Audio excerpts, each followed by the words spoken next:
Halo semua, selamat datang di cerita legenda. Sebelum kita mulai dengan cerita legenda yang menarik ini, jangan lupa untuk like video ini dan subscribe ke channel kami. Aktifkan lonceng notifikasinya supaya kamu nggak ketinggalan cerita-cerita legenda dari kami. Like dan subscribe dari kamu sangat berarti bagi kami dan membantu kami untuk terus membuat konten-konten menarik. Terima kasih atas dukunganmu. Dan sekarang mari kita mulai ceritanya. Di Pulau Halmahera, yang merupakan bagian dari Provinsi Maluku Utara, terdapat sebuah tempat misterius yang dikenal sebagai Tanjung Menangis. Nama ini tidak diberikan tanpa alasan. Ada sebuah cerita turun-temurun yang dipercaya oleh masyarakat setempat tentang asal-usul nama ini. Alkisah, di tanah Halmahera, hiduplah seorang raja besar yang memerintah dengan bijaksana. Ketika sang raja tutup usia, ia meninggalkan seorang istri bernama Baginda Ratu, dan 3 anak yaitu Baginda Arif, Baginda Binaut, dan Baginda Nuri. Setelah kepergian sang raja, pewaris tahta seharusnya jatuh ke tangan Baginda Arif, sang putra sulung. Namun, Baginda Binaut, sang putra kedua, tidak puas dengan keputusan ini. Baginda Binaut memiliki ambisi yang besar untuk menjadi raja. Dia merasa bahwa dia lebih pantas memegang kekuasaan daripada kakaknya. Namun, keinginannya ini menggerogoti hubungan persaudaraannya dengan keluarga. Satu hari, dengan penuh ketamakan, ia mendekati sang patih, seorang pejabat tinggi kerajaan, dan menawarkan harta yang berlimpah jika patih bersedia mendukungnya untuk merebut tahta. Pada awalnya, patih menolak.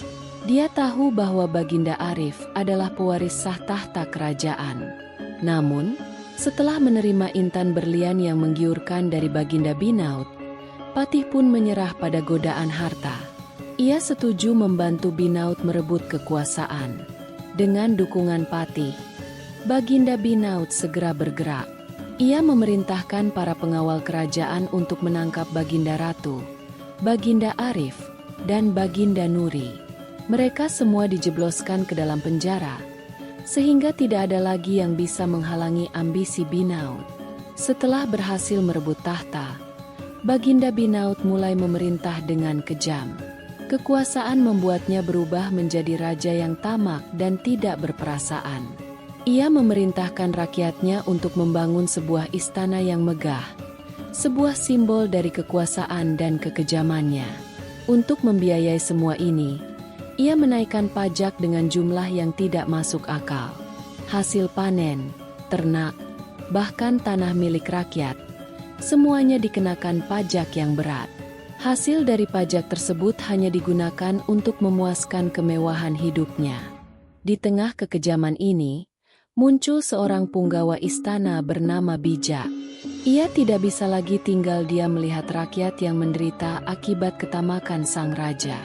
Bijak merasa bahwa sesuatu harus dilakukan untuk mengakhiri penderitaan rakyat.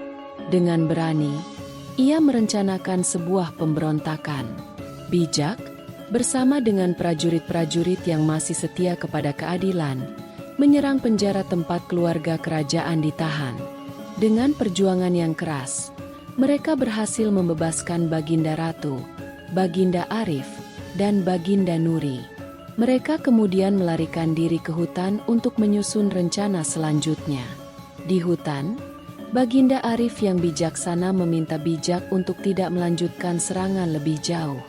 Ia tidak ingin perebutan kekuasaan ini berubah menjadi pertumpahan darah antara saudara. Namun, di sisi lain, Baginda Binaut semakin paranoid dan kejam. Ia memerintahkan penangkapan siapa saja yang berani melawan kekuasaannya, termasuk mereka yang pernah mendukungnya. Pada suatu hari yang cerah, tanda-tanda kehancuran mulai tampak. Sebuah gunung di dekat istana mulai mengeluarkan asap putih yang tebal, diikuti oleh suara gemuruh yang menggelegar. Burung-burung terbang ketakutan, dan lahar panas berwarna merah menyala mulai mengalir dari puncak gunung. Lahar ini dengan cepat mengarah ke istana, menghancurkan segalanya di jalurnya. Baginda Binaut, yang merasa ketakutan dan terpojok, berusaha melarikan diri dari amukan alam ini. Ia berlari sekencang-kencangnya menuju laut, tetapi di depannya terdapat tebing yang curam. Tak ada lagi tempat untuk melarikan diri. Di belakangnya, lahar panas terus mendekat. Pada akhirnya, Binau terpojok di sebuah tanjung, dan di sanalah nasibnya berakhir. Tubuhnya hilang ditelan oleh lahar yang membara.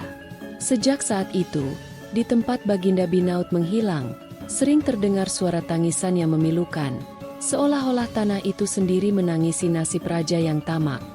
Tempat itu kemudian dikenal dengan nama Tanjung Menangis, sebuah pengingat bagi semua orang tentang bahaya ketamakan dan kekuasaan yang disalahgunakan.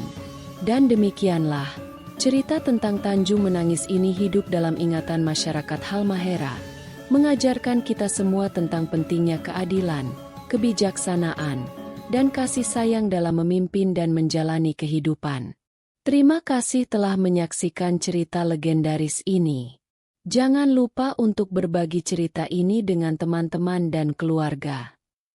Jangan lupa untuk like, subscribe, dan mengaktifkan notifikasi agar tidak ketinggalan cerita-cerita legendaris lainnya. Sampai jumpa di video berikutnya dan salam cerita legenda.